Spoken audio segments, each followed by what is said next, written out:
My name is Gary Kramer. I'm the Executive Director of the State Historical Society of Missouri. And I want to thank you all for coming tonight to this presentation, which is the last of this semester's lectures in the ongoing series, The African American Experience in Missouri. And it occurred to me just a few moments ago that this is the last one of these lectures that will be held in this room, because the next time they will be held in the new Center for Missouri Studies. So we hope you'll all come. We'll revive the series in the fall. We also, my colleague, Dr. Kiana Irvin, is out of town. She is an assistant professor of African American history here at the University of Missouri, and she asked me to extend her welcome to you and to thank you for being here.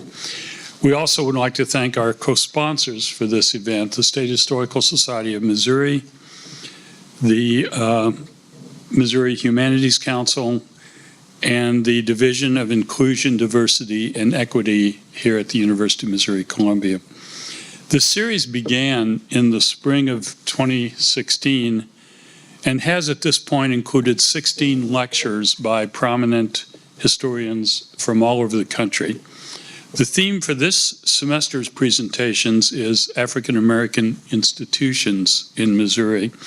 Tonight's lecture will focus on the African American press in Missouri and will be delivered by Dr. Debra Foster Greene, someone who I have had the privilege of knowing for more than 3 decades. She was only 9 or 10. Dr. Greene recently retired. I'm envious. After 22 years of service to Lincoln University in Jefferson City. During her years at Lincoln, she also served as a full-time member of the history faculty for more than a decade before assuming the chair of the Department of History, Political Science, and Philosophy, and then as interim provost and vice president of academic affairs at Lincoln. A native of Natchez, Mississippi, Dr. Greene completed an undergraduate degree in history at Alcorn State University in her home state, and an MA and PhD degrees in history from the University of Missouri, where she studied under Mizzou's first full-time African-American professor, Dr. Arvis Strickland. Dr. Greene's dissertation was titled Published in the Interest of Colored People, the St. Louis Argos newspaper. She has written numerous articles for a variety of encyclopedias and dictionaries and is a widely recognized authority on the African American press in Missouri. Dr. Greene's lecture tonight is titled To Educate and Elevate the African American Press in Missouri. Please join me in welcoming Dr. Debra Foster Greene.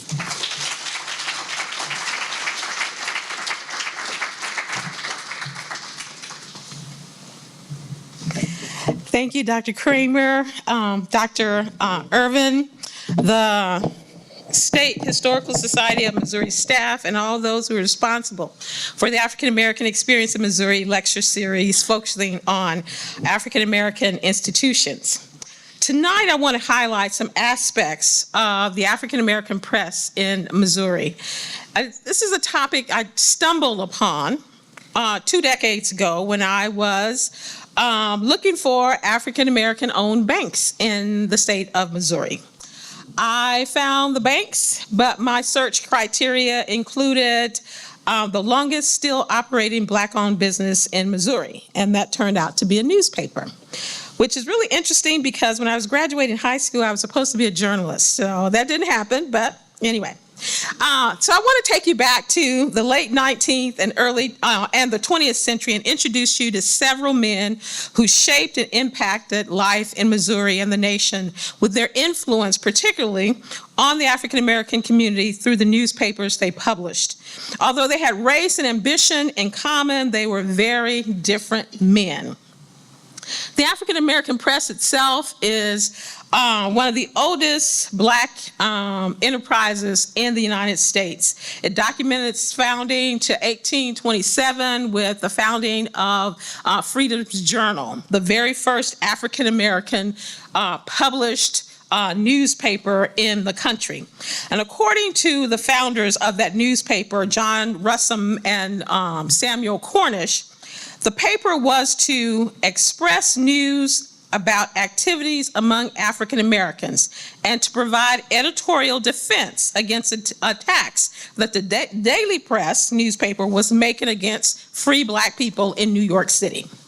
So that pattern of content, together with creative writing, remained the essential material for the African American press.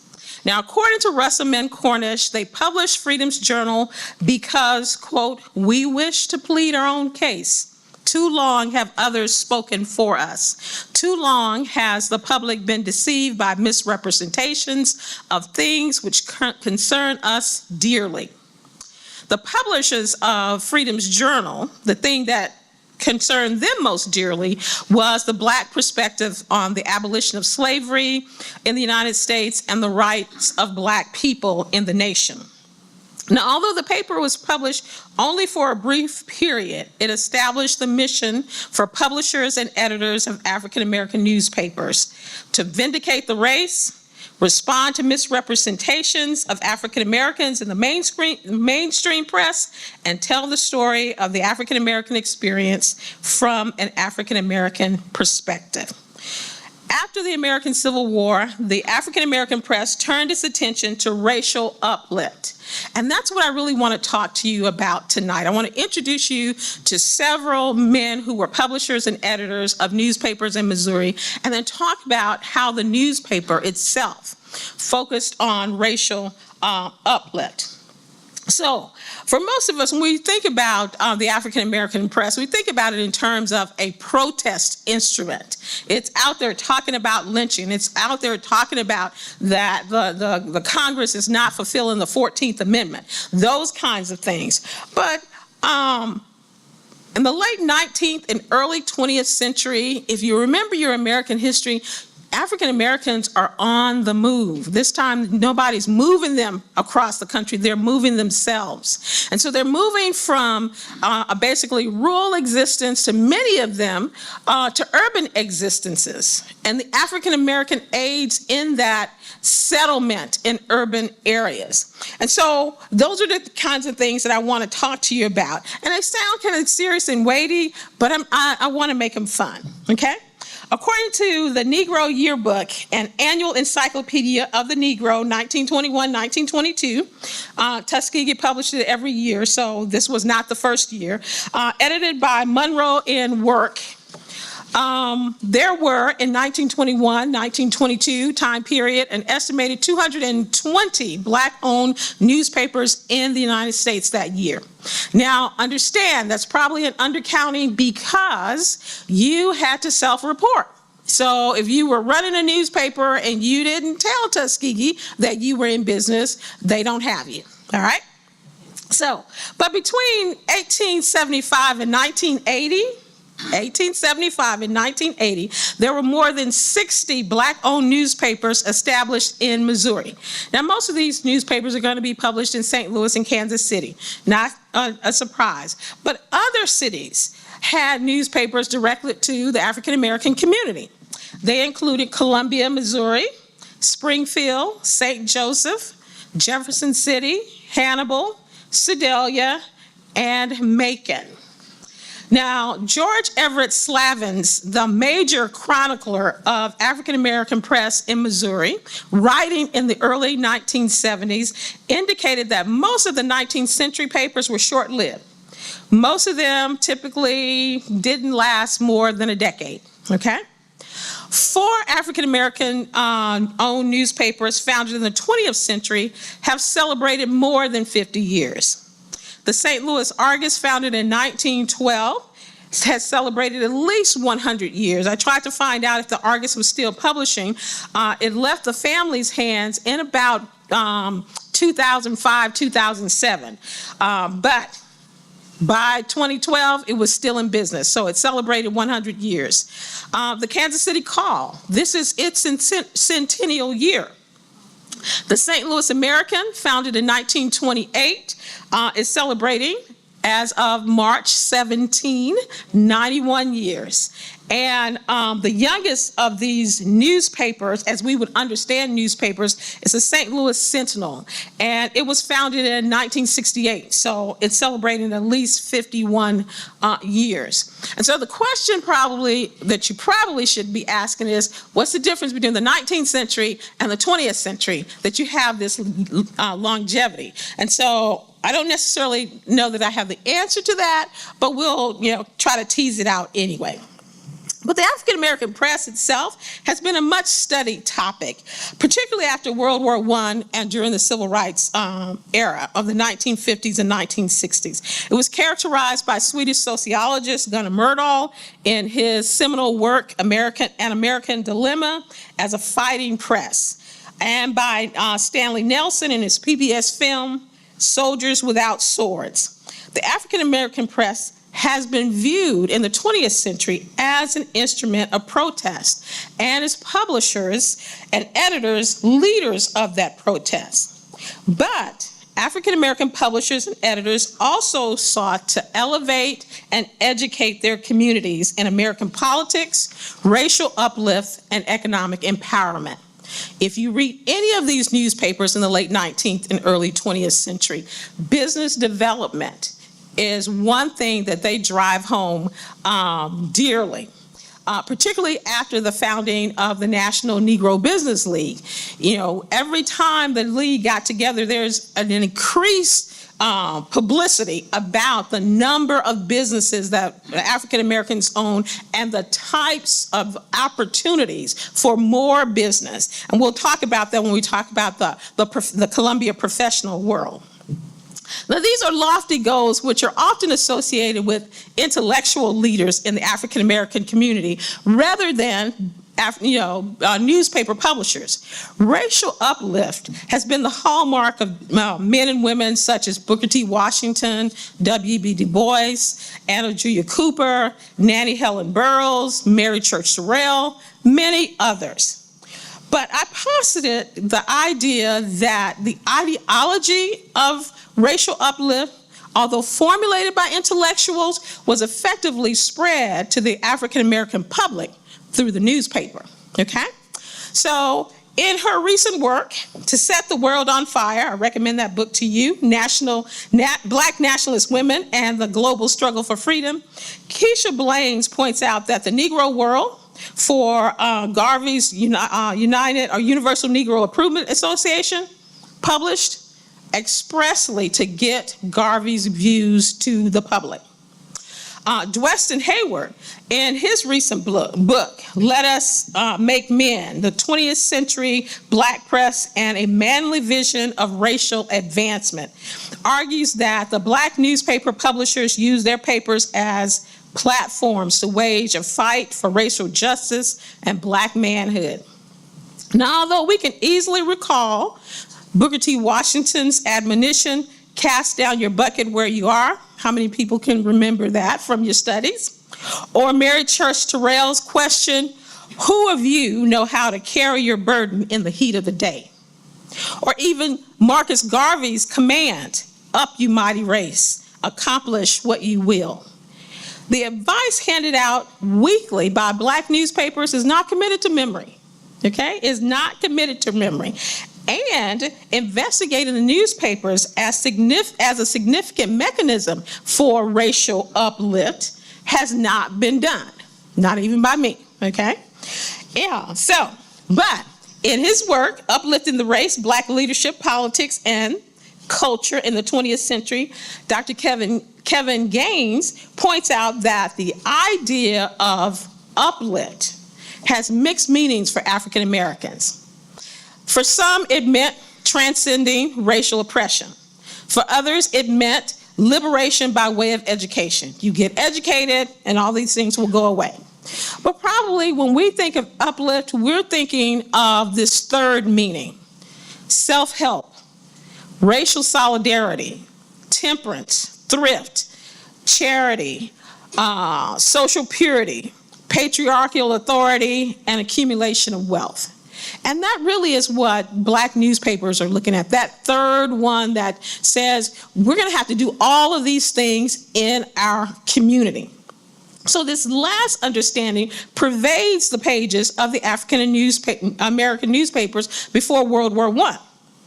An institution with direct access to African American public, publishers and editors saw it as their responsibility to inform and direct the Black populace in their communities. Publishers and editors were leaders in their community through several venues. Often these men were ministers of churches or lay leaders. In the late 19th and early 20th centuries, almost all of the men who will be discussed tonight were members of at least one fraternal organization in which they had high status.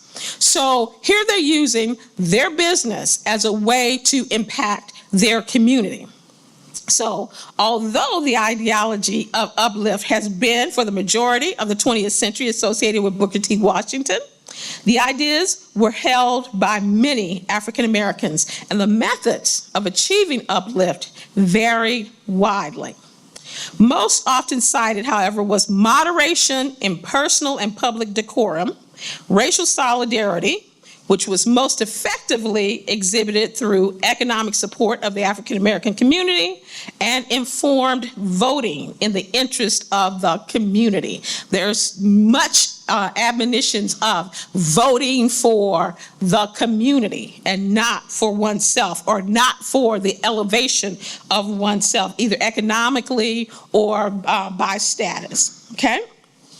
Most of these admonitions disappear by the time that we get to World War I. Because once we get to World War I, the community turns its attention to racial advancement. Because in the late 19th and early 20th century, you still have this whole thing about the Negro question or the Negro problem.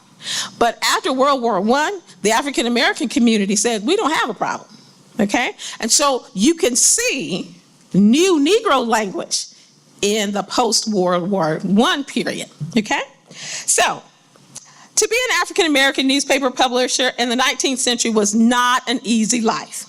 Publishers and editors typically had to have other employment or another business enterprise to maintain a livelihood. Charles Alexander, a publisher and editor of the Monthly Review and Alexander magazine in 1898, described the situation this way. The task of publishing a Negro newspaper or magazine is one that requires, at the outset, great versatility and talent, remarkable executive ability, and exceptional courage and tenacity.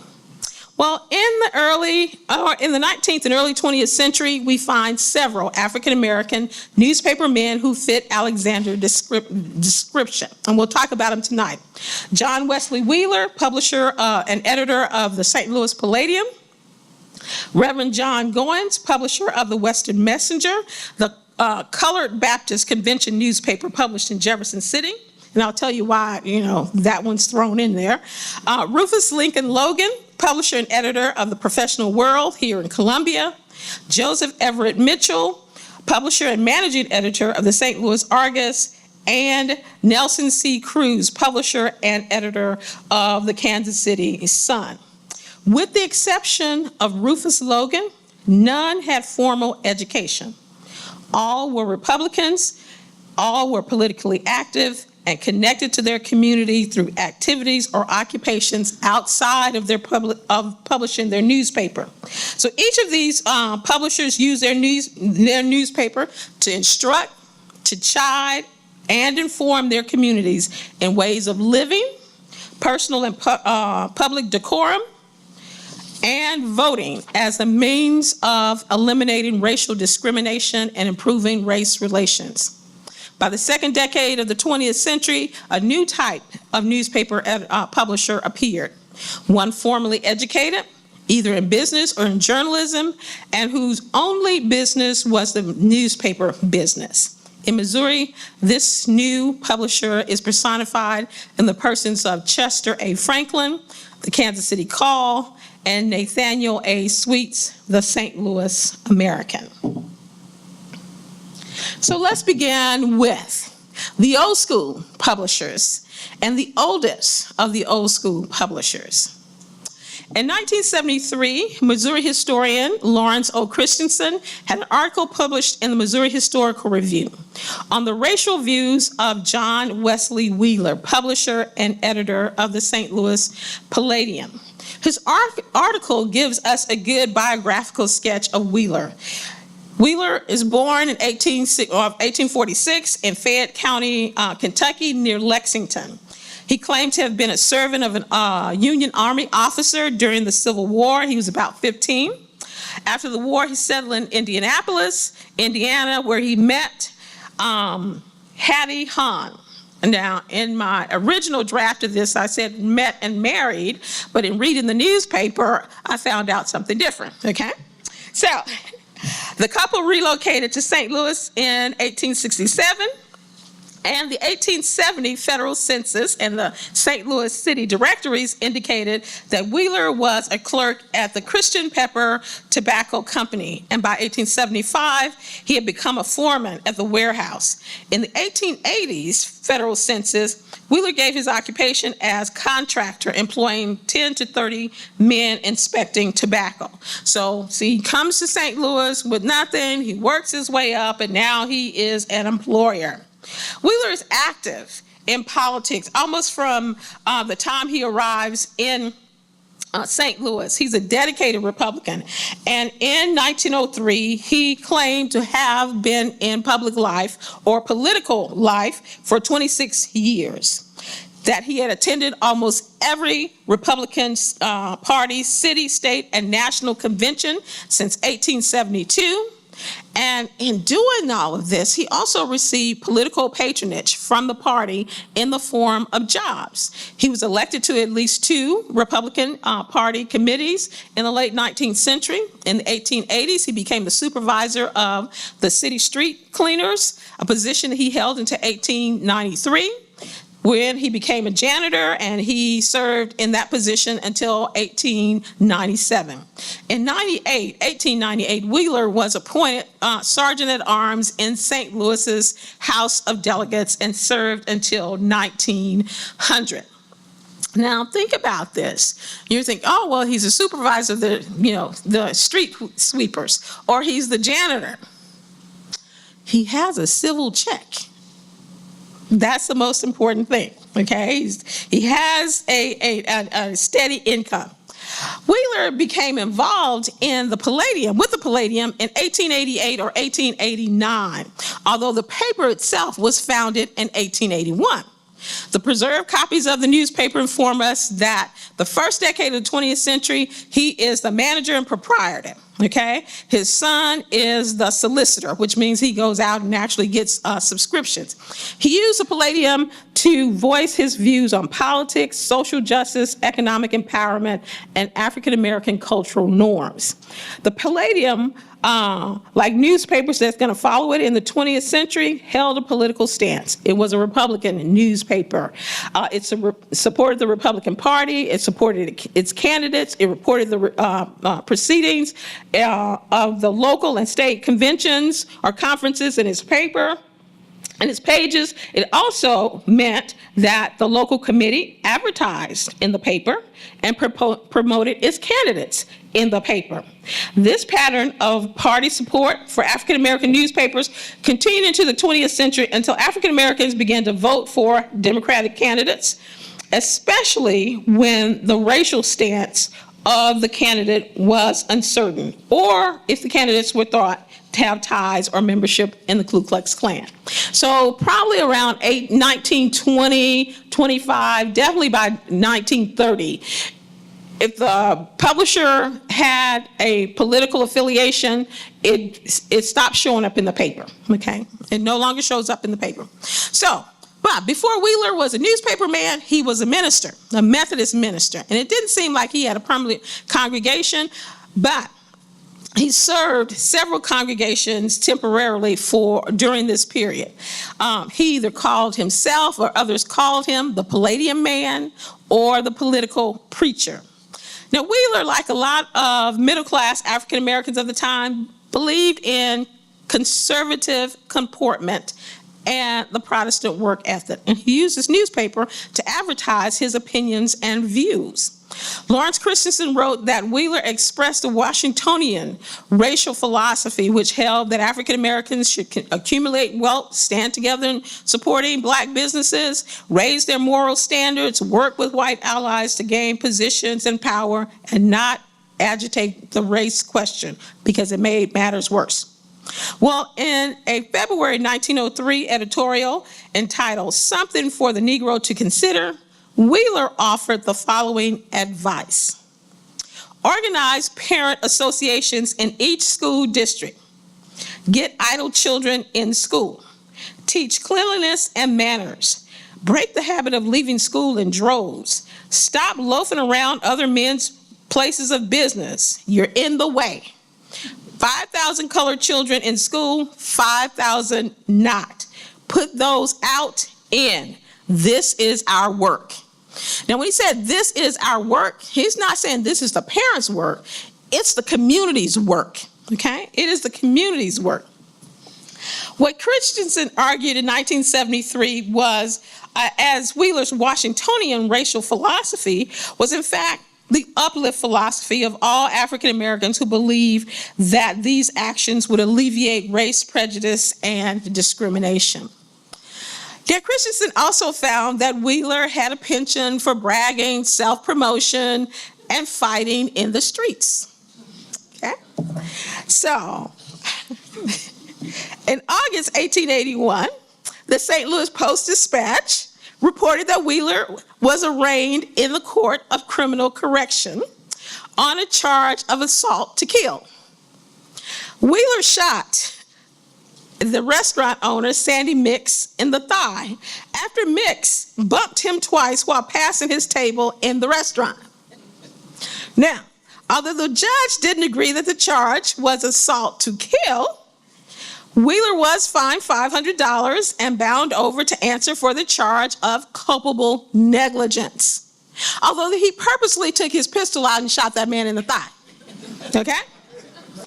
In November, Wheeler pled guilty to the charge in criminal court.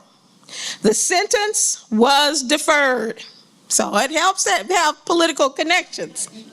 Wheeler also fought publicly with his political rivals. Again, the St. Louis Post-Dispatch reported his activity.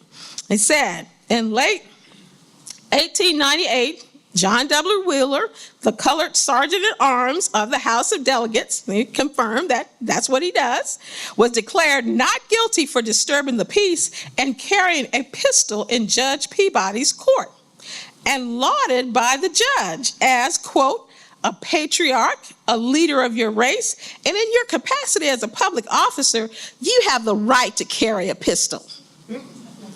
Now, interestingly enough, he had fought with a couple of guys, his political rivals, Theodore Washington and Jefferson Covington, and that case was about to come before Judge Peabody. Well, Covington and Washington quickly asked for a jury trial. If the judge is going to say that you are a pillar of your community and you have a right to carry that pistol, they were not going to prevail in their case. Now, in 1904, remember this is the late 19th century, this early 20th century, 1904, the Sedalia Weekly Conservator reported an incident of Wheeler's street fighting. The information having been obtained from the St. Louis Eagle, another publication from the city. That lets us know that even though Wheeler is older, he has not changed his ways. Now, because our information about Wheeler is fragmented, there's no way to know why he's behaving this way. I'm a big guy in town, so I can do whatever I want. I suggest this. Possibly, his fighting stemmed from the fact that he no longer had a moderating female presence in his home. In September of 1883, the St. Louis Post-Dispatch reported that, quote, John W. Wheeler, a well-known colored man, filed today in the circuit court a petition for divorce from his wife, Hattie Wheeler. The parties were married in this city on December 24th, 1869. Now remember, I told you they came to St. Louis in 67. And previously, we thought that they came as a married couple, but evidently not. And continued to live together until May 18, 1881. On the latter date, the defendant deserted the plaintiff and has ever since abstanced herself from him, for which reason he asked for a divorce. So why do we know this, and why is the St. Louis Post-Dispatch reporting this?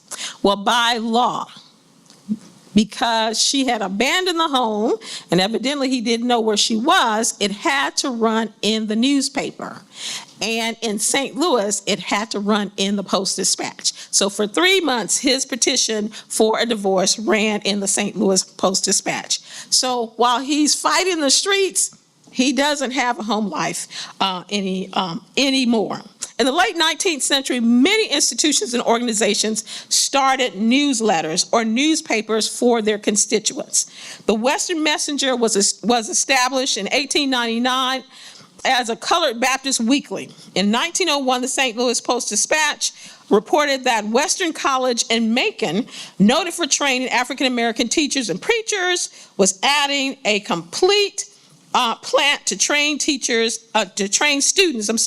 as printers and to print the Western Messenger.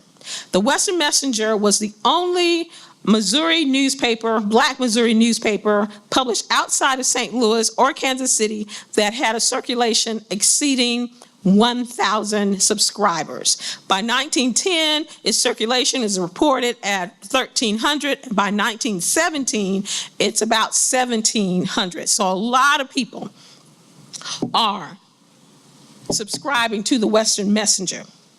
In 1906, in June of 1906, the Reverend John Goines became its editor and manager. And according to the Missouri Baptist Association newspaper, this is the White Baptist, The Way and the World, Reverend Goines was an advocate for the leadership of the Western Messenger. He said, we need a paper so bad that it's impossible to get on without one. If I can get the colored Baptists to take it, write for it, and pay for it, I think I can assist in the circulation of it. Now, my question is, if the newspaper already exists, why is he pleading for it? You know, the Missouri Baptist Association to help him out. Well, he's pleading for the Missouri Baptist Association to help him out because he wants their money, and he gets it, okay? But at any rate, so he gets the Western Messenger, and not only does he get the Western Messenger, but he is the General Missionary and Education Secretary for the Baptist, this is the African American Baptist State Convention. For the Missouri Baptist Association, Reverend Goines is paid $50 a month to do his work, okay? And he has the entire state of Missouri. So if you've ever tried to ride from north to south or east or west, he has a job. But because of this, he's not his own man. Some white Baptists believe that he was doing much needed work among African Americans. Others believe his work was unnecessary because African Americans tended to be Baptists. And still others took issue with the fact that Reverend Goines got paid as a missionary among his own people, but was not required to account for the money he was given. And that he was allowed to ask for money for his school, Western College. Now, the writer in The Word and the Way pointed this out. He gets this appropriation, but he doesn't have to account for his activities. But we don't give him any time on the agenda to account for his activities anyway. So we don't give him an opportunity to say, this is what I've done. Probably the most important thing to that reporter in The Word and the Way was the fact that Reverend Goines was appropriated $50 per month or $600 a year for his missionary work. But he also received $20 per month from the Home Mission Board and $80 per month from the Colored State Convention. If the report of Reverend Goines' income was correct, he earned about $150 per month or $1,800 per year. As I looked for another piece that I'm writing about, that's probably more than the president of Lincoln Institute was making, okay? So who is Editor Goines? Well, Reverend Goines was born in Kentucky around 1864, 1865. He was the son of a preacher, and when he turned 20, he became a full-time preacher himself. He attended school in Nashville, Tennessee, in Louisville, Kentucky. He taught for several years. He attended school in Iowa, and when he came to Missouri, he went into full-time ministry. He studied at Western College in Macon, Missouri, where he earned a Bachelor of Divinity degree. He later attended Lincoln Institute, where he earned a Bachelor of Scientific Didactics degree. And in 1900, John Goines was 35 years old and newly married to 31-year-old Mary E. Goines, living at 303 Monroe Street in Jefferson City, Missouri. His occupation was minister, and he owned his own home free of any mortgage. 10 years later, in 1910, Reverend Goines and his wife were living at 712 McCarty Street in Jefferson City. And although his occupation was still reported as minister, he was also recorded as a wage earner. His home was owned but mortgaged, and he and his wife had adopted a 15-year-old girl named Nanny C. Goines. Although he edited a newspaper for a religious denomination, Reverend Goines also engaged in efforts of uplift for his race. In the Western Messenger, he indicated that African Americans and whites should cooperate in every needed reform. But he also asserted in 1916 that, quote, "we as a race have got to learn not to be so meek and submissive. For 50 years or more, we've followed the line of least resistance. This is not the time for compromise." Now remember, this is 1916. The U.S. is on the verge of entering World War I, okay? Now, not only will Goines be saying this, but other newspaper men will be saying this, that World War I marks the time that we can't compromise anymore. Nobody else is compromising, and they're getting what they want, so this is not the time to compromise. Right before Goines loses the editorship of the Western Messenger, he used the newspaper to influence the African American vote in November of 1916. An article in The Word and the Way calls Goines' political activities a regrettable blunder, and attempted to chastise Goines for his uses of the newspaper for political activism. Now, The Word and the Way basically said, hey, you know, the people that you're saying vote against, well, some of the people who are donating money to your causes are voting for those people. And so this might not be the best thing for you to do, okay? So this is November 1916. January of 1917, Reverend John Goines was no longer the editor of the newspaper, and the Missouri Baptist Association was no longer supporting it. The Western Messenger and the Baptist Sentinel consolidated under the name Western Messenger and began publishing in St. Louis under another managing editor. But The Word and the Way publishes, when Reverend Goines passes away, several very lengthy biographical obituaries for Reverend Goines. Now, probably not that reporter who, was concerned about his pay, but they did laud him for his efforts in the Baptist community and in his missionary work to African Americans in Missouri. Now, the 20th century saw the founding of several long-lived newspaper enterprises, and a number that followed the 19th century model of publishers needing to find other employment to sustain a livelihood or have a second enterprise, or that the business does not survive past the death of the founder.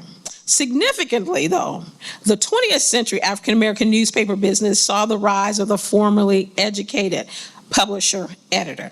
So with the exception of Joseph Everett Mitchell of the St. Louis Argus and Nelson Caesar Cruz of the Kansas City Sun, the new publisher editor had some college education or formal training in business. But in the 20th century, we have a couple of old school publishers. Before there was a call, there was Nelson C. Cruz's newspaper, the Kansas City Sun.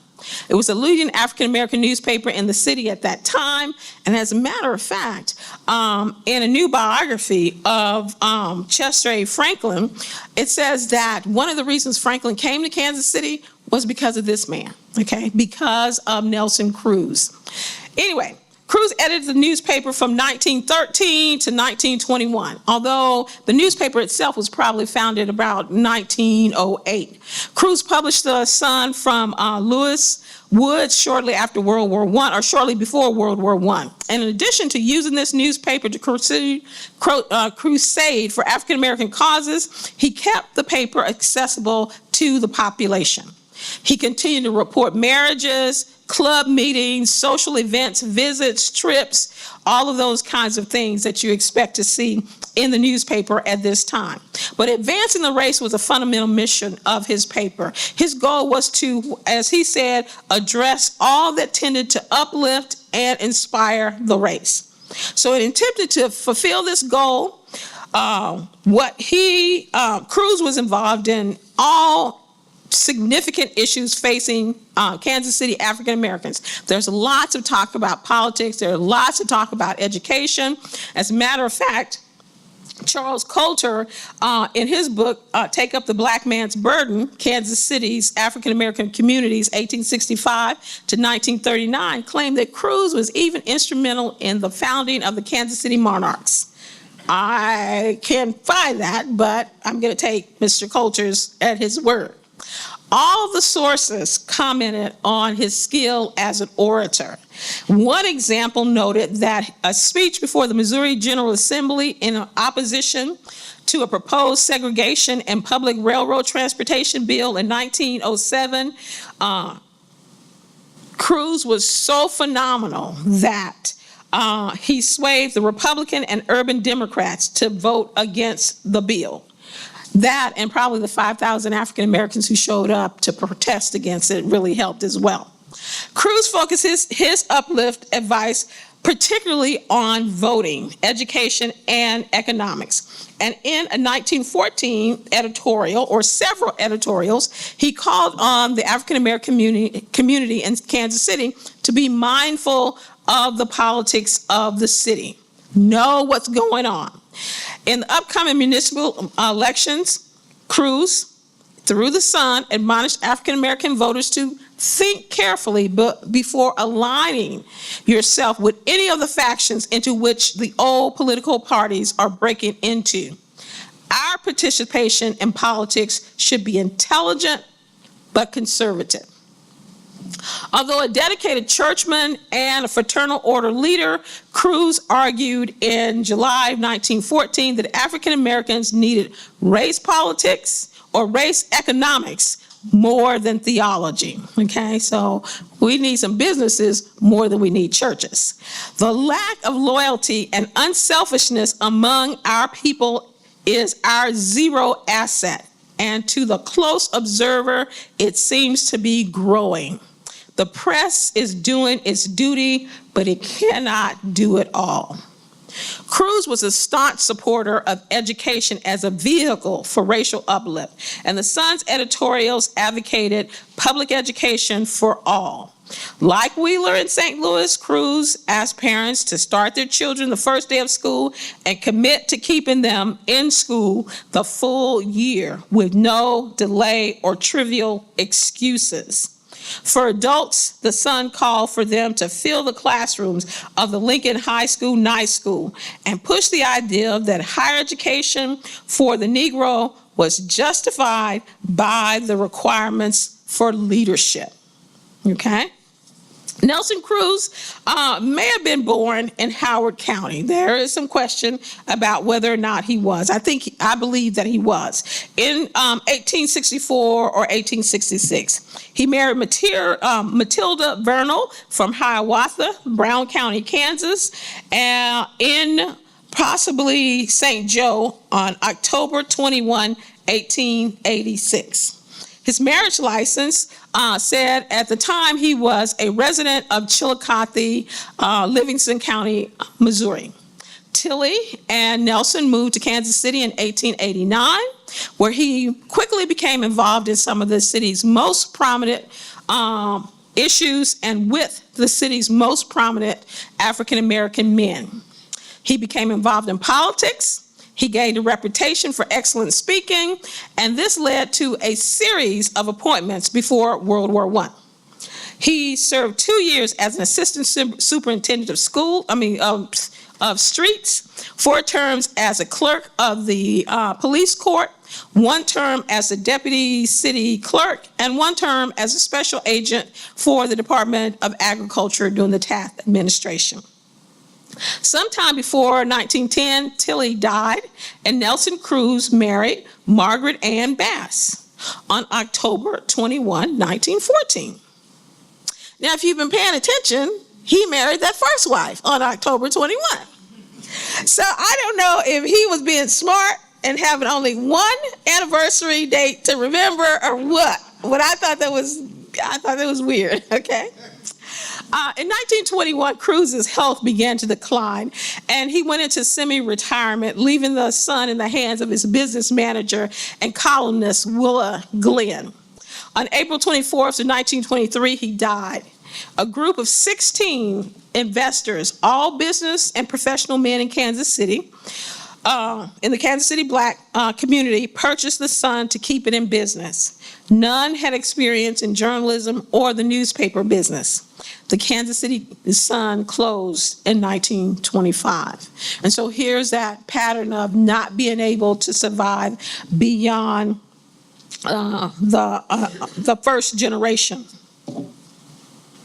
Much closer to home, here in Columbia, in October or November of 1901, Rufus Lincoln Logan published the first issue of the Professional World.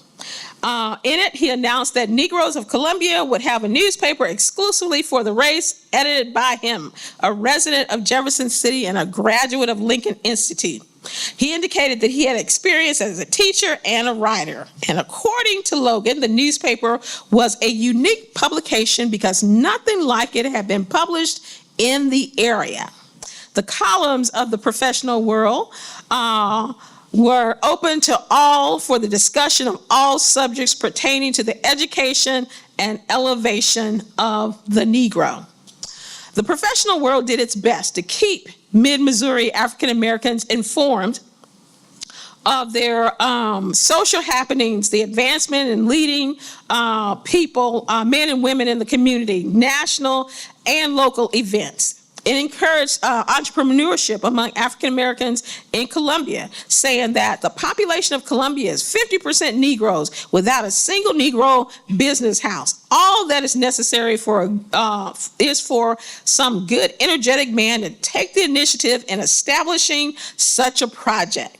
It's that easy, okay? Now, the interesting thing I saw also was that there was a lot of advertisements in the paper.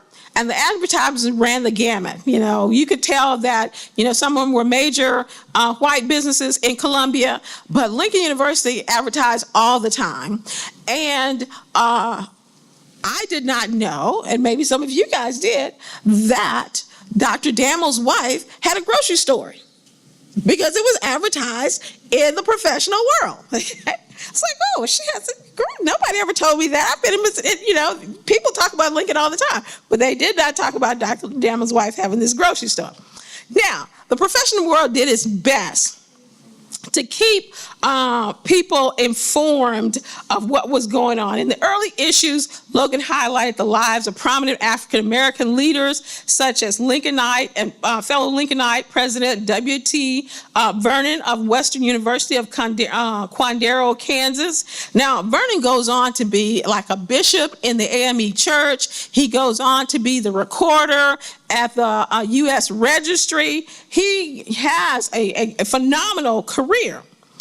Logan also castigated the Southern press and what he called narrow-minded Southern Negroes for criticizing Mr. Booker T. Washington for accepting President Theodore Roosevelt's invitation to dinner.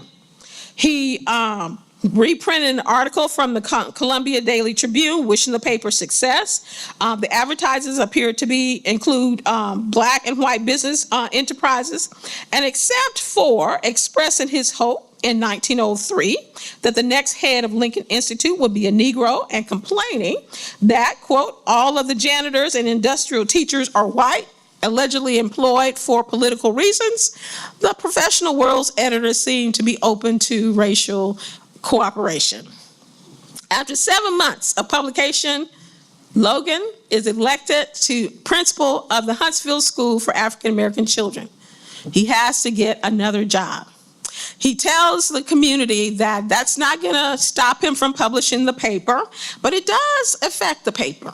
The paper had been initially published on Friday. When he gets his principal job, it's published on Saturday. And then he tells the population, if you want to get your paper before Monday, you got to come to the newspaper office on Sunday. This is a time when most people are thinking, well, most Southerners are thinking, you don't do any work on Sunday. So why would you be showing up at the newspaper office? But maybe since this was an urban area and it was Midwest, maybe they didn't operate under those rules, okay? But the professional world is spread across the country. As a matter of fact, Colorado Western Enterprise newspaper indicated to its readers that they had issues of the professional world at their offices, and they said that the paper was a credit to Columbia and its inhabitants. Newspapers were the social media of their day. And so through the professional world, Logan talks about trips, visits, weddings, parties, and other social events. He even admonished one group called the Columbia Band, which failed to indicate in its public announcement their engagement would be a dance rather than a concert. Apparently, some people showed up expecting to hear music and found out they were expected to dance. Now, understand, in this early period, in certain churches, you are not supposed to dance. So if you showed up at the concert and it was really a dance, you might lose your church membership. All right? So, but think about this. Logan is becoming a man of significance in the African American community. He's leading an educational institution. He's publishing a newspaper which put his name and his activities in the minds and in the homes of many. In 1920, he's in attendance at the Kansas City Republican City Committee Conference and at the Harding Rally at Convention Hall with a number of other notable African-American Kansas City leaders, such as C.A. Franklin, publisher of The Call, N.C. Cruz, publisher of the Kansas City Sun. These relationships Logan has been cultivating for more than a decade. And in fact, along with John W. Wheeler, all of these men are members of the Benevolent Society of the United Brothers of Friendship. Okay, starts off like a small self-help group, and by the time that we get to the second decade of the 20th century, they have 30,000 members in Missouri. Okay, so in 1904, Logan's Professional World becomes the official newspaper for the United Brothers of Friendship, replacing Wheeler's Palladium. After that happened, Wheeler took to his newspaper to disparage Logan's reporting of the activities of the society's convention. And Logan, of course, retaliated in his newspaper about Logan's claims.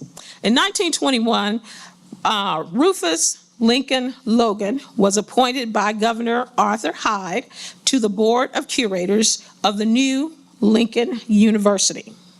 By then, the professional world had ceased publication.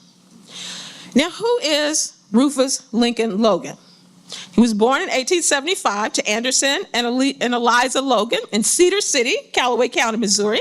He's the third of 5 children, and by 1900, at age 25, he's a lodger in Jefferson City in the home of John W. and Estelle D. Dunn at 786 Clark Avenue. His occupation is listed as teacher. 10 years later, in the U.S. Census reports that Logan is living on North 5th Street in Columbia, Missouri, renting a room from a Kathy M. Moore. His occupation is listed as editor in the newspaper industry. 20 years later, in 1930, at age 58, Logan is living in Kansas City. He's renting a room from Reuben and Estelle Street. Now, in Kansas City, in the African-American community, Reuben and Estelle Street own a hotel, okay? Also renting at this address are Theron B. Watkins and Henry E. Watkins, business and civic leaders in Kansas City, the Watkins Brothers Funeral Home. Logan's occupation was listed as dealer in the real estate industry. 7 years later, on April 12, 1937, Rufus Lincoln Logan died in the 3rd Ward of the General Hospital No. 2 following complications from intestinal surgery. Now, one of the things that researchers, particularly historians, have, one of the issues they have with the U.S. Census is that they say a lot of the information is incorrect. Well, on Logan's death certificate, he's listed as age 58, 11 years younger than he actually is. All of the other information, his parents, all that information is correct. His age is incorrect. So maybe being in the real estate business, he wants to appear younger, and he's been telling everybody he was younger. He went in and told them that. We don't know. But they write 58 when he's actually probably more like 67 or so, okay? In his 1968 dissertation and 1983 article of the African American Press in Missouri, historian George E. Slavins noted that except for 3 newspapers, Missouri black newspapers averaged less than 10 years in operation. The 3 newspapers that beat the odds were the St. Louis Argos, the Kansas City Call, and the St. Louis American. A 4th, the Sentinel, was founded in the years after Slavins finished his dissertation and was starting his 2nd decade when he wrote his 1983 article. The oldest of these long publishing newspapers was the St. Louis Argus, which was published by J.E. Mitchell. Now, Mitchell is in the foreground here. He's not that handsome guy, but this guy right here. Mitchell registered his newspaper as second-class mail with the U.S. Postal Office April 5th, 1912, in St. Louis. In 1916, he and 3 others established what was called the St. Louis Argus Publishing Company and incorporated it. In the Articles of Incorporation, they said the business agreement would last for 50 years, and they'd outlast that 50 years. One of the things that really excited me when I was doing the St. Louis Argus for my dissertation was 2 things. One, that the Historical Society had all of the issues of the paper from 1915 to the present. And 2, they sued each other a lot. And so there were court records about their activities, okay? The Mitchell brothers began their lives in St. Louis working service jobs. The newspaper accounts of the history of the Argus indicated that they initially went into business with a insurance company called We Shall Rise Insurance Company. Maybe the name was too long or something, but that didn't work out. And so shortly after that, J.E. becomes involved with what was called the Western Union Relief Association, which was also an insurance company. But most likely the Mitchells went into the newspaper business because J.E. had created a trade paper for the Western Union Relief Association. And it was popular. So when the actual insurance company folded, they kept they kept doing the newspaper. In 1915, J.E. Mitchell, like Wheeler before him, had a street fight.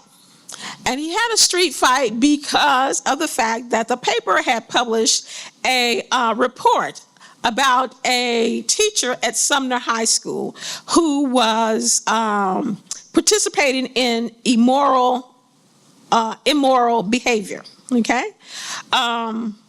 Evidently, that teacher was Ben H. Mosley. Now, I don't know because I didn't read that in the newspaper.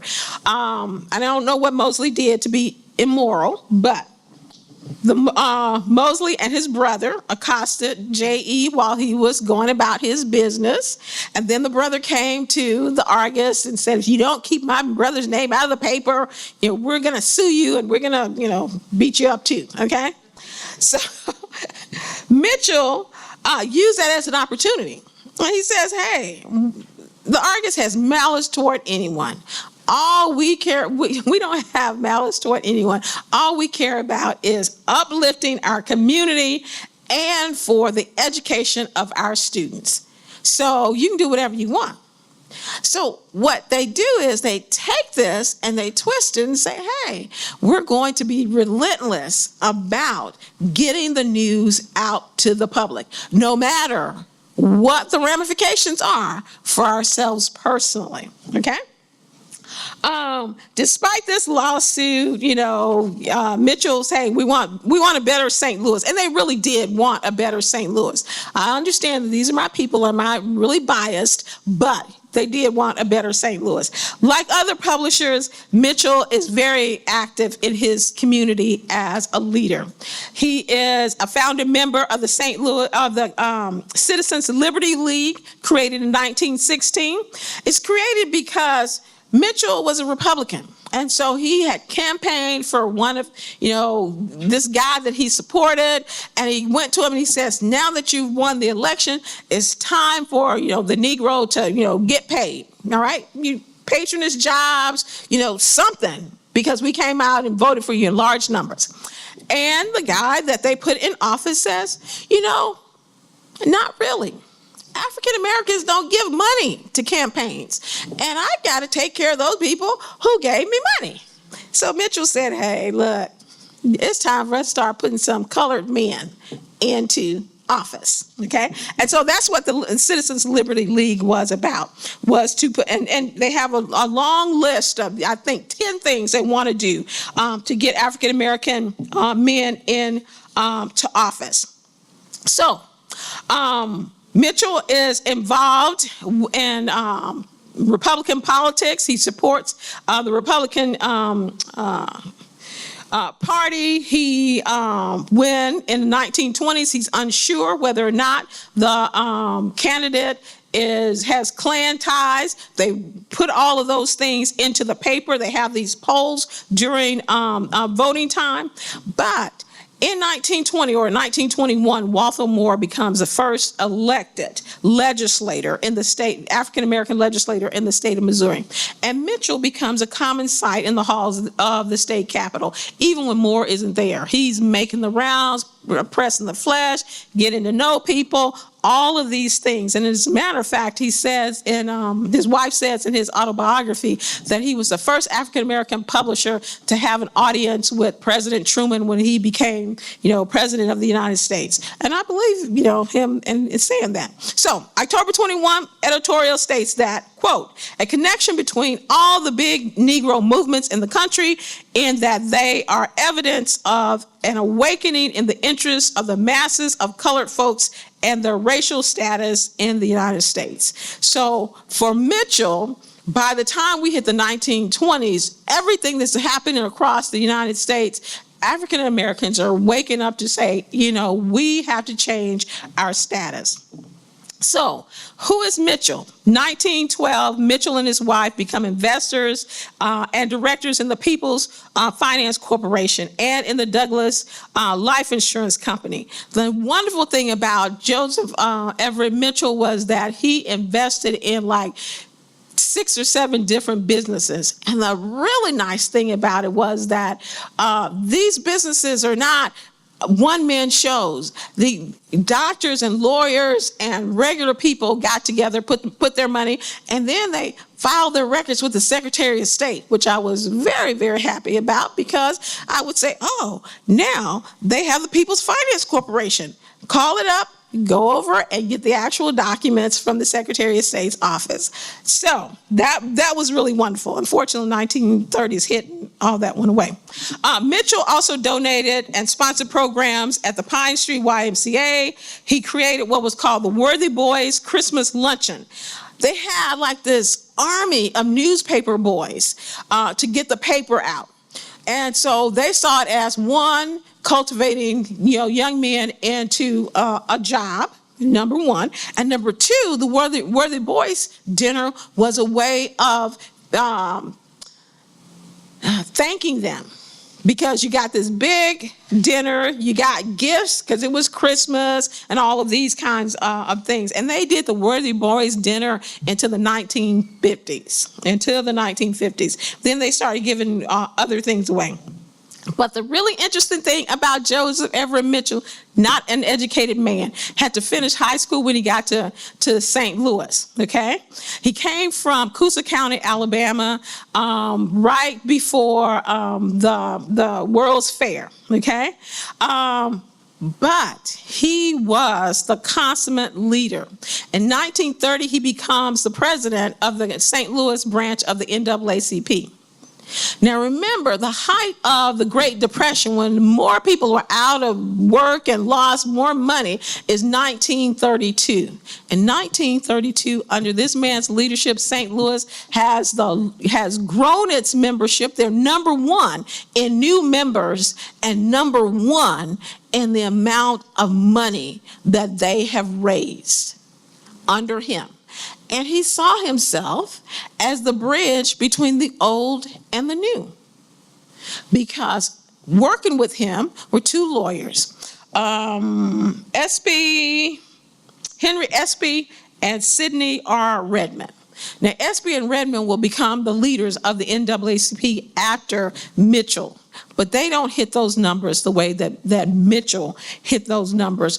And it was probably because of the fact that, because they were formally educated, they had a kind of distance between the African-American public that the newspaper man did not have. And they didn't have a newspaper in which to push their things as well.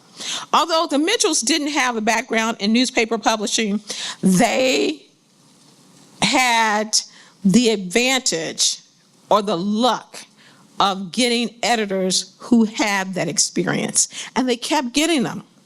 The first one was a guy by the name of Philip H. Murray. And Philip H. Murray came to St. Louis after the Civil War. He had a newspaper in Washington, D.C. He worked for a newspaper in St. Louis. He bought the newspaper, changed the newspaper's name, ran that newspaper for a number of years. Then he worked for the Palladium before the Palladium closed. And when the Palladium closed, he came to the St. Louis Argos, okay, with 34 years of newspaper experience. After Murray dies, it's followed by a guy by the name of Herbert Meadows. And if you ever get an opportunity to read the 1918, 1919, 1920 editorials, you know that these editorials are not written by Mitchell. He does not have the background for that. They're written by this guy by the name of Herbert Meadows. And he writes in 1918 this editorial called entitled "Why Not Now?" I don't have the verbiage for it, but in it he tells African American that wartime was a good time to protest civil injustices and to push for full citizenship rights. And he basically points out, he says, the Irish aren't stopping, the so-and-so aren't stopping, why should we stop? Because it's war. So following the publication of that editorial, Herbert Meadows was brought before the Office of Military Intelligence in St. Louis because of the fact that, of course, the government was paying attention attention to what was happening in the black newspapers. Nothing came of that incident, but the Argus continued to push for civil equality in the newspaper. After Meadows, Richard Jackson, another able editor, came along. He stayed until 1949. He was supposed to go away and study in New York and come back, and he went away and never came back to Missouri, okay? And following Jackson was Howard B. Woods. Now, Howard B. Woods in '68 is going to create the St. Louis Sentinel. But Howard B. Woods came to the Argus having worked for the Chicago Defender as bureau chief in St. Louis, having worked for the St. Louis Call when C.A. Franklin decided to expand during the 1930s into St. Louis. The Argus was pretty upset about that. You know, the Call was poaching their subscribers. Woods had also resigned a sales position with Philip Morris Tobacco Company to take on the editorship of the Argus, and he remained at the Argus until 1961. And in 1961, he's tapped by President John Kennedy to serve on a 15-man committee on equal employment opportunity to investigate job discrimination in the federal government. From there, he is tasked to become part of President Johnson's entourage. He is in the press corps and traveling abroad with President Lyndon Johnson.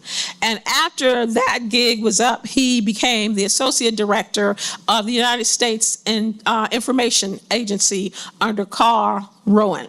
So and when he left, he was on leave, on sabbatical, indefinitely, because the Argus was hoping that he would come back.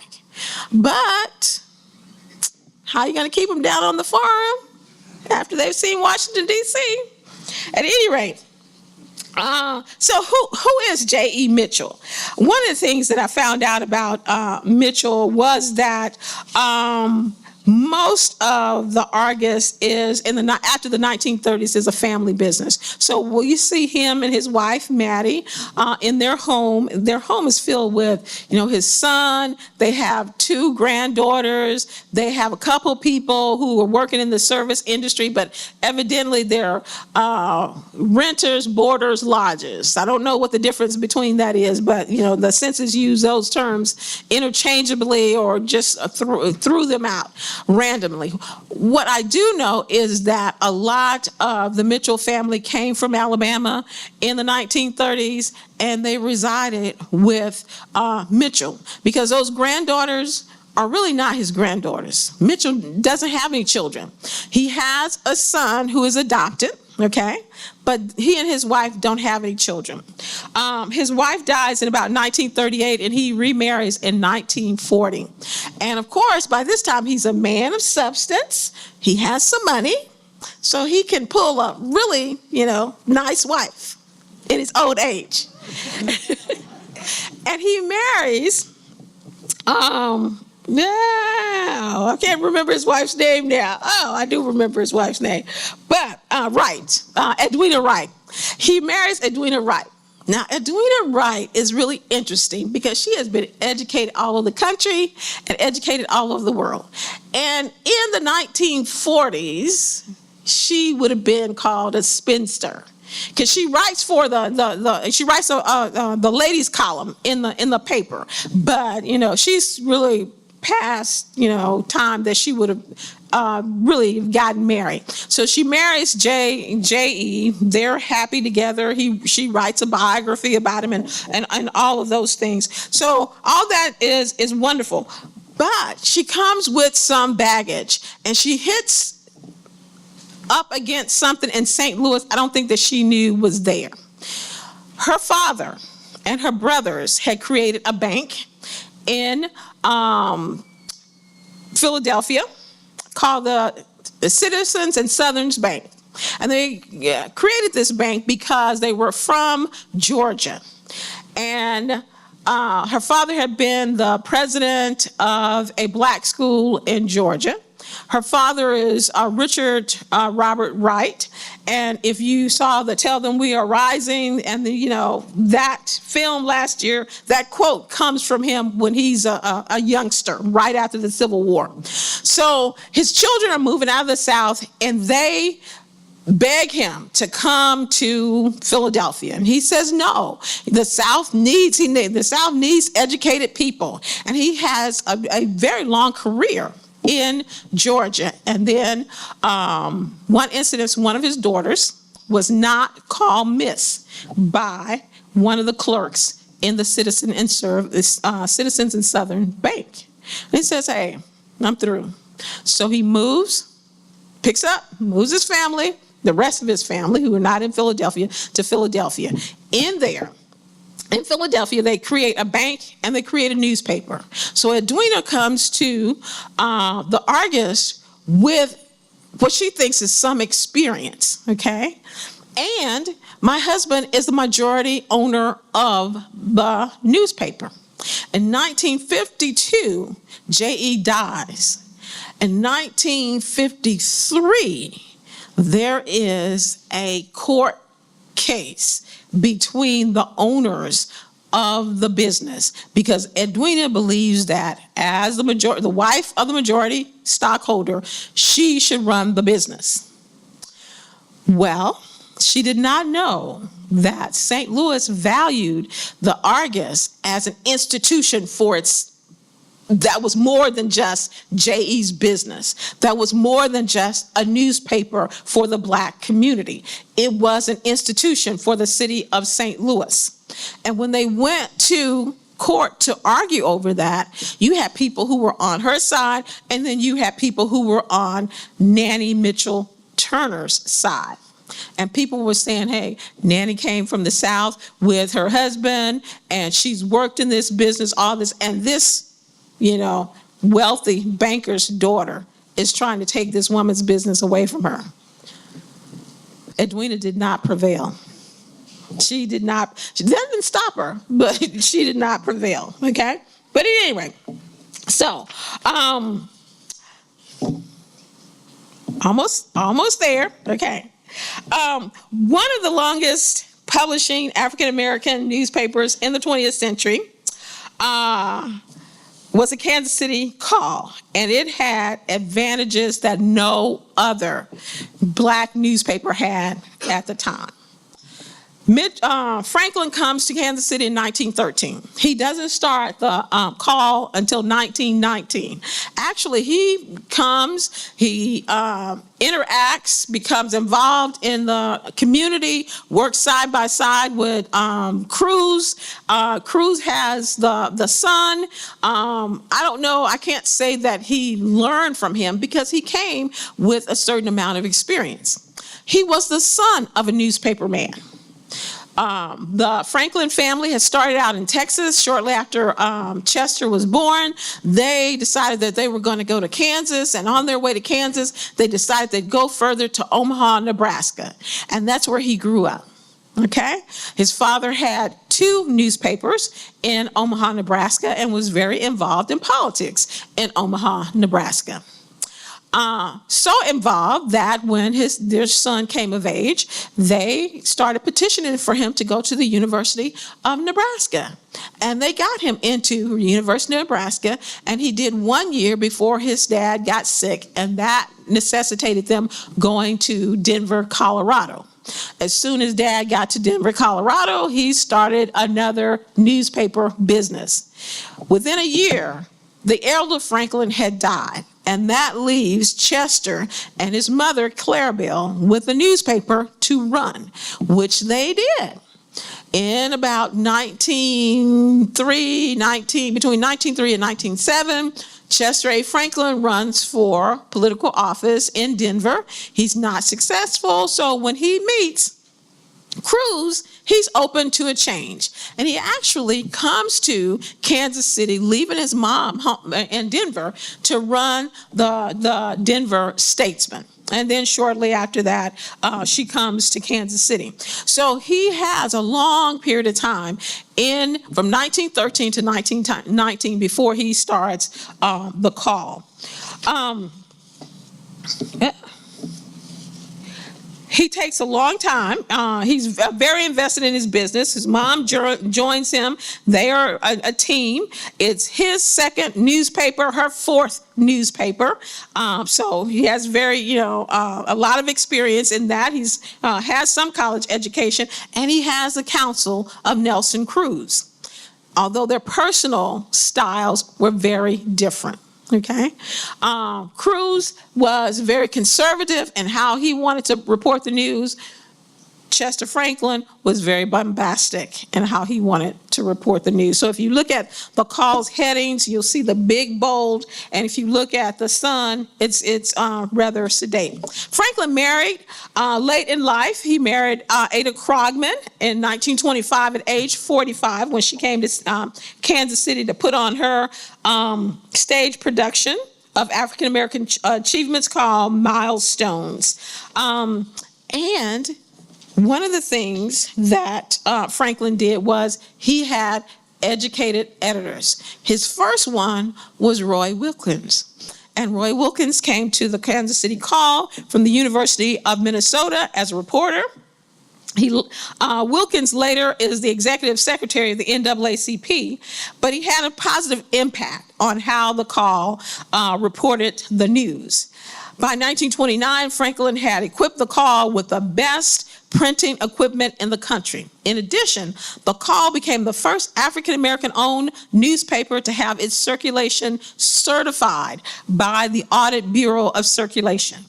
This allowed advertisers to easily verify how many subscribers the paper had. Because before then, people would say, oh, we have 30,000 subscribers. We might have 3, but you can't, So, and if for those of you who are in education, think of the Audit Bureau of Circulation as HLC, as the Higher Learning Commission. They come in, you pay them, and then they audit your books, okay? Franklin and Wilkins used the Call to fight issues impacting the Black community, and in 1931, when Wilkins was hired by the NAACP, Franklin replaced him with another college-educated journalist, Lucille Bluford. Bluford had been working at the Call since she was a teenager. Although Franklin was described as personally conservative by all who knew him, he was aggressive in having Bluford press her case for enrollment at the University of Missouri School of Journalism, following the Supreme Court's decision in the Goines case. Franklin went into semi-retirement in 1948. He left the Call in the hands of his wife, Ada, as the publisher, and Lucille Bluford as the editor. He died in 1955, and Ada and Lucille carried on the Call until their deaths. In his 1983 article, George Slavins commented that at his death, Franklin left the Call with more stability than Mitchell's Argus. By the mid-1920s to St. Louis had one African-American newspaper, the Argus. And in the early 1920s, a group of young, educated professional Black men began plans for another alternative newspaper to the Argus. The St. Louis American wasn't a reality until March 17, 1928. The investors chose one of their own to serve as the editor, Nathan B. Young, Jr., a young attorney from Alabama who had relocated to St. Louis with his wife in 1921. They also persuaded a veteran newspaper man, A.E. Johnson, from Baltimore to come to St. Louis to head up the new venture. By September, Johnson had joined the St. Louis Argus in their advertising department. But at the same time that they started the paper, a young Lincoln University graduate by the name of Nathaniel A. Sweets, who is here, took the position of business manager and advertising salesman. He was recommended to Nathan B. Young, Jr. by his father, Nathan B. Young, Sr., president of Lincoln University. By 1933, Sweets owned the paper. He and his wife, Melba, made it into a leading voice for civil rights, fair housing, employment, and active participation in politics. Sweets ran for the Board of Aldermen in 1947 and 59. He engaged in politics and civic improvement at the local, state, and national level. And in 1981, Sweets retired and sold the St. Louis American to a group of investors, the largest of which was Dr. Donald Suggs Sr., a St. Louis oral surgeon. By 1984, Dr. Suggs was the sole owner of the newspaper and set about revamping it for the 21st century. It followed the Gannett News model and introduced color to the paper. He ensured that the staff was professional. He began offering the paper free. And when print papers were impacted by the internet, the St. Louis American developed an active web presence and now claims to be the single largest weekly newspaper in the entire state of Missouri. Thank you.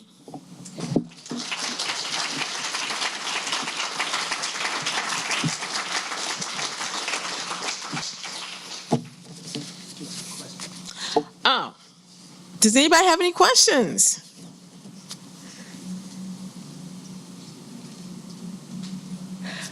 I was interested in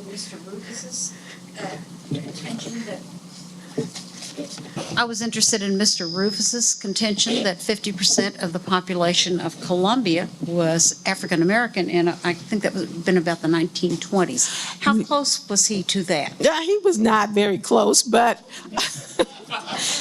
Columbia's population was not 50% African American.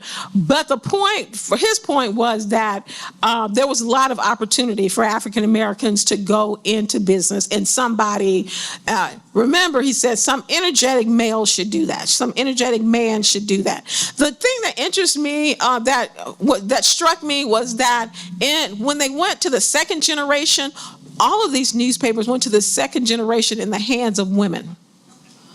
Every one of them. Cruz, it was Willa Green. She was there. She had been working alongside him, and she didn't have the money to buy that paper, but those investors were going to leave that paper in her hands.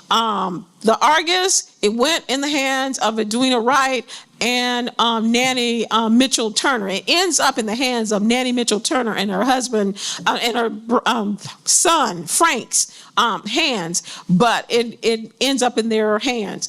The Call ends up in the hands of Ada Krogman, and I went out there, sorry about that, and Lucille Bluford's hands. And there has been some research done on, African-American female publishers. But in this first decade, it is really a male-dominated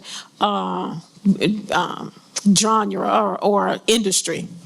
Well, piggybacking on that question, could the Logan family remain in Columbia? Because the Logan family has been a well-known family in Columbia for many generations. So are they descendants from that Logan? I'm not sure where they're descended from, but there's a significant Logan presence in Jefferson City.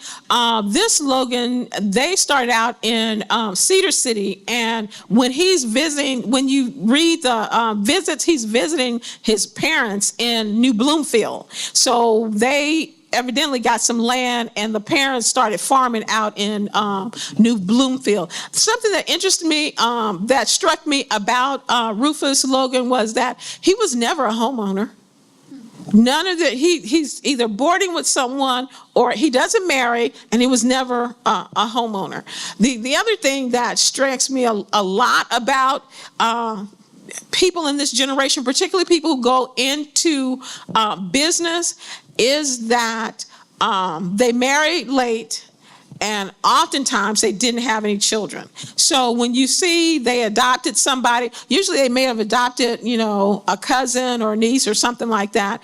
But one of the things about the St. Louis Argus that puts them on the road they survived for 100 years or more than 100 years, but it's really like their editorships. They were lucky because during the Great Depression they became almost exclusively a family-run business. And one of the things that Nanny Mitchell says about the 1930s was we didn't pay any salaries because we didn't have any money to pay salaries. We got the paper out, but everybody that got the paper out was somebody who was related to them. Okay, so they recovered from that after the Depression, but this whole keeping it in the family, say for example with Mr. Sweets, he had 2 children. And he realized early that his children were not going to stay in St. Louis. And both of them were in journalism. His son in photojournalism, and his daughter was a reporter. But he realized that they were not going to take over the paper. And he wisely decided that he wanted the paper to go on. And so he sold the paper. And as a matter of fact, when I was doing my interviews,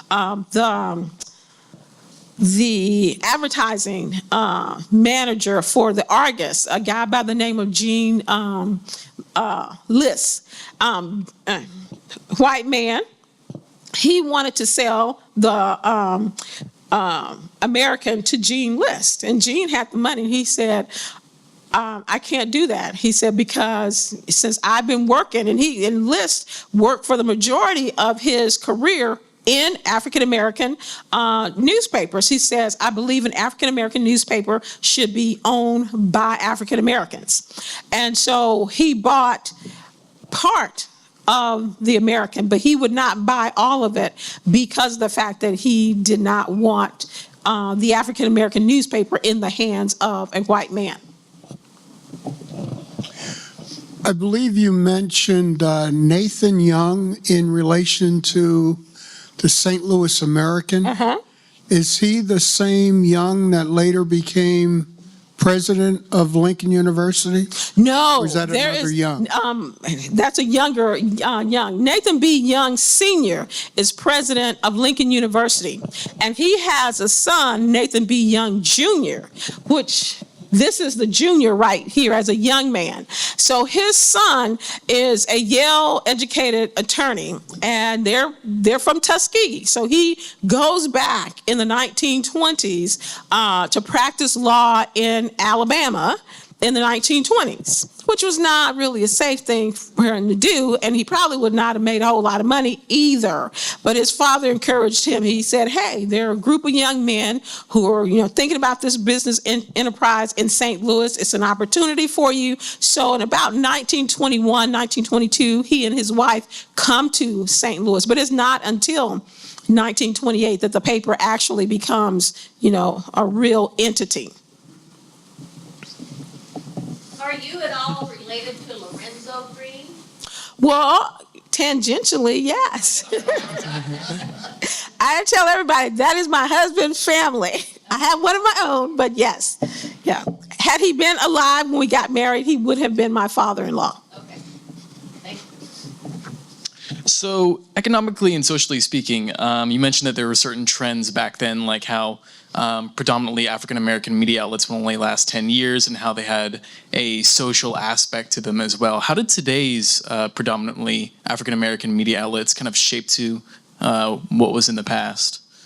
Well, you know what? I think the idea of reporting news from an African-American perspective and concentrating on things that, play up what African Americans are interested in is still happening now. But the deal is, as it was then and is now, the whole operation of the business has to be,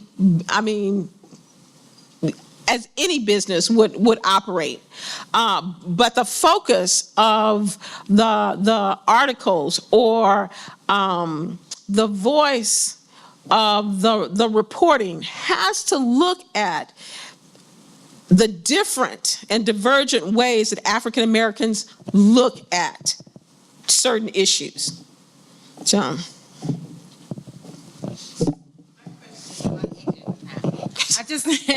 I just wanted to know, was that grocery store in Jefferson City or was it here in Columbia? No. Or where?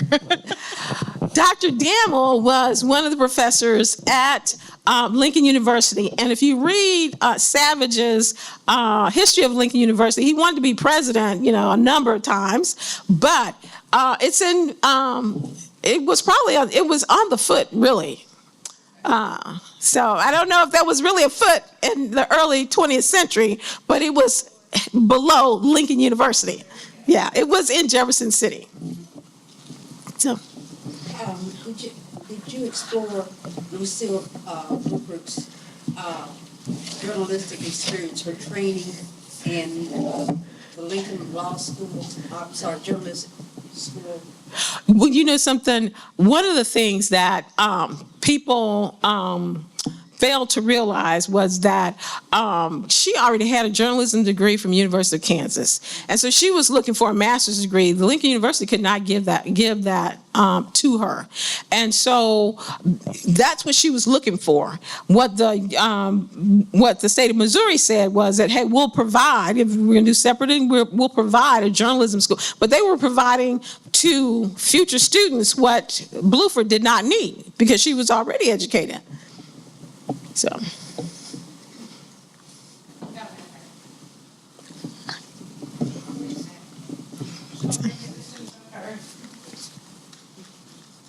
Are there any? I was interested in the role of the newspapers that you were mentioning early on as sort of acclimating people who were moving from rural areas into the cities. I'm curious to hear more about that. You know what? I think that is really why the language of uplift was so direct, you know. Keep your kids in school. Put your kids in school. Don't hang out in front of other people's businesses. You're in the way.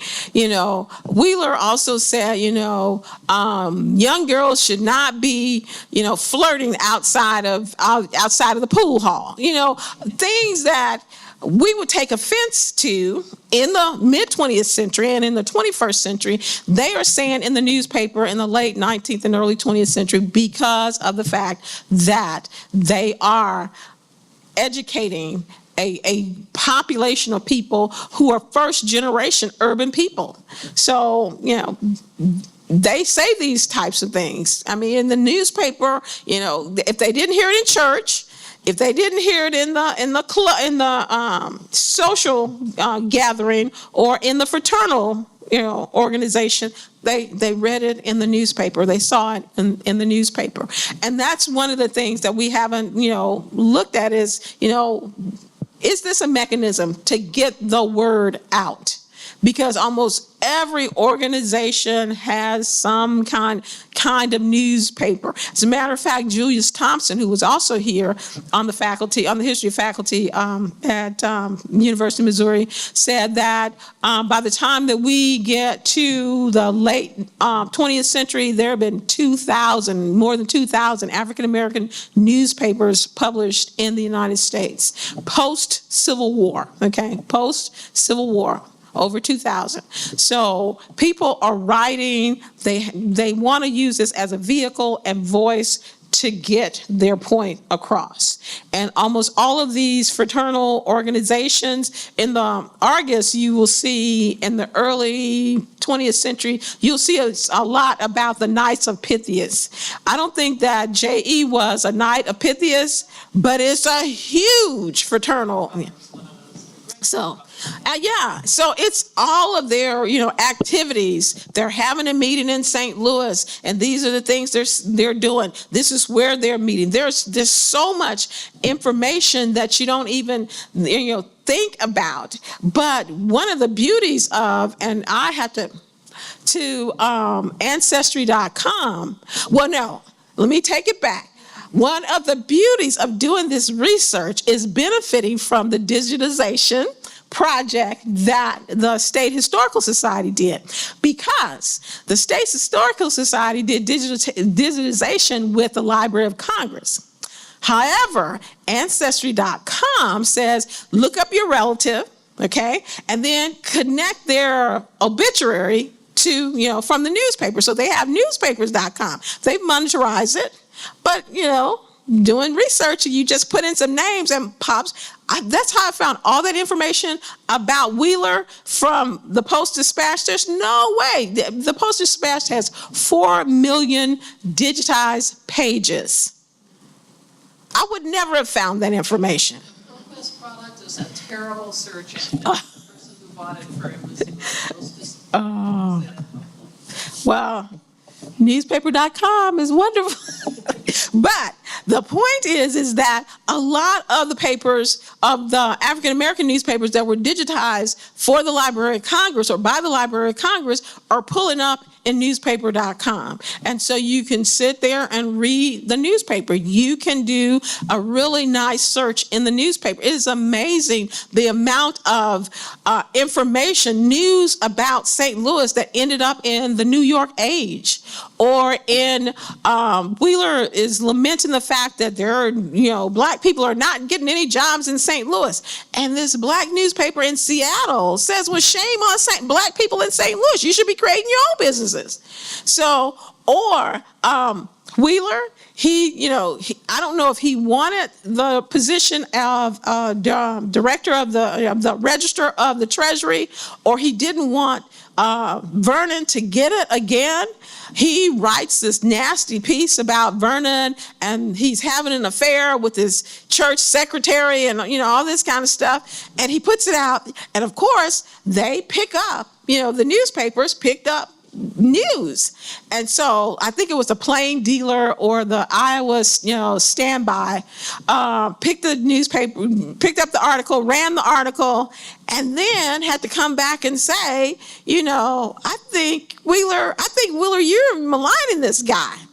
Now, research into Vernon says when he leaves Missouri and goes to Philadelphia, I think, he's accused of the same thing, so he may not have been maligning. So, I don't know. So did white papers often run stories from these black papers, or? I did not see that. And although I got a lot of information about Wheeler out of the Post-Dispatch, remember, Wheeler is not just an ordinary person. He is really involved in politics. He is a business owner, all those kinds of things. So his name is going to pop up in the newspaper. I'm doing another biographical sketch of Overton. And I'm blanking on his, Anthony Overton. But I'm doing it on his father. And so I go look for Anthony Overton, the father, and I find him in the New Orleans, I can't remember the name of the newspaper. I don't think it was the Times-Picayune, but it was a big Democratic paper. And the only reason why he shows up in that paper is he's a politician, okay?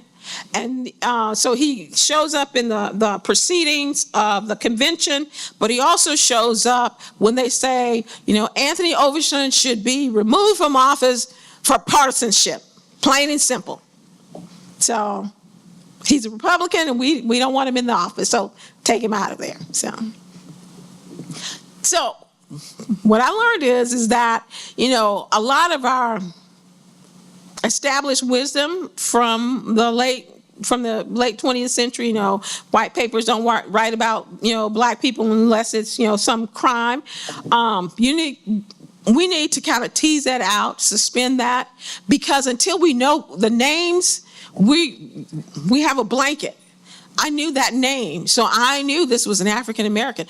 In addition to, the Post-Dispatch was always a well-known colored man in this city, okay? But sometimes they just said John W. Wheeler and would let people, in St. Louis at the time know who John W. Wheeler was. So they didn't have to qualify it with a well-known colored man in this city.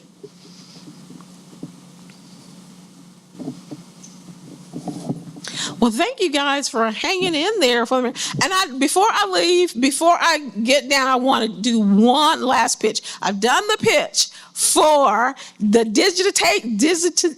digitization project that the State Historical Society did. And that's why I could read all of those professional world articles, because they digitized that. But the other thing is that for the students who are still in the room, this man is an excellent research topic, because Dr. Kramer is a creator of physical institutions. If you've been to the state archives, Dr. Kramer's responsible for that building going up, and now he's responsible for the new building for Missouri Studies. And this is the person who didn't even get his PhD in Missouri. So I want to thank Gary for his institution building.